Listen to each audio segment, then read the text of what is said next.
آج کل ایک اور بڑی بے حسی، مجھے اس پر یہ یاد آ گیا، کوئی بھائی پھنس جائے نا، نقصان ہو جاتا ہے، فراڈ ہو جاتا ہے، پھر وہ اپنا گھر بیچنے پہ آتا ہے یا پلاٹ بیچنے پہ آتا ہے یا دکان بیچنے پہ آتا ہے تو روپے کی چیز 4 آنے کی قیمت لگاتا ہے۔ اور مجھے ایک پراپرٹی ڈیلر کہنے لگا کہ جی مجھے فلاں بڑے تاجر کا فون آیا کہ کوئی مرغہ پھنسا نہیں۔ میں نے کہا کیا مطلب مرغہ پھنسا نہیں؟ کہا کہ کوئی ایسا آدمی جو مجبور ہو گیا ہو جائیداد بیچنے پر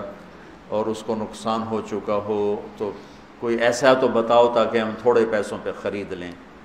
تو قریب سے صبح کے سیر کر رہے تھے، ایک گھر کے قریب سے گزرے گا، جیسے یہ گھر والا ہے، اس کا گھر 24 کروڑ کا ہے، 6 کنال ہے، اور اس کی قیمت لگ رہی ہے میکسیمم 18 کروڑ۔ چونکہ یہ پھنسا ہوا ہے، یہ گھر بیچ کے قرضے دینا چاہتا ہے اور سب کو پتہ ہے یہ بیچے بغیر رہ نہیں سکتا، تو 24 کروڑ کی چیز 18 کروڑ اس کا لگا رہے ہیں، اور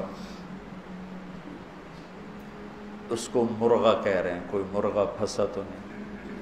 میں نے کہا اگر میں ہوتا تو میں 24 کروڑ کے 30 کروڑ دیتا، کہ 24 کروڑ سے اپنے قرضے اتارے اور اوپر والے 6 کروڑ سے اپنا کاروبار کرے۔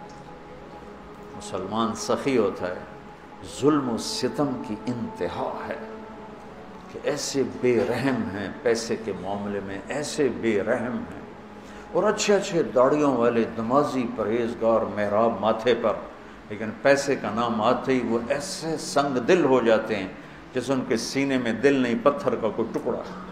کوئی دھڑکنے والا دل نہیں ہے بلکہ ایک کھٹکنے والا پتھر کا ٹکڑا رکھا ہوا ہے۔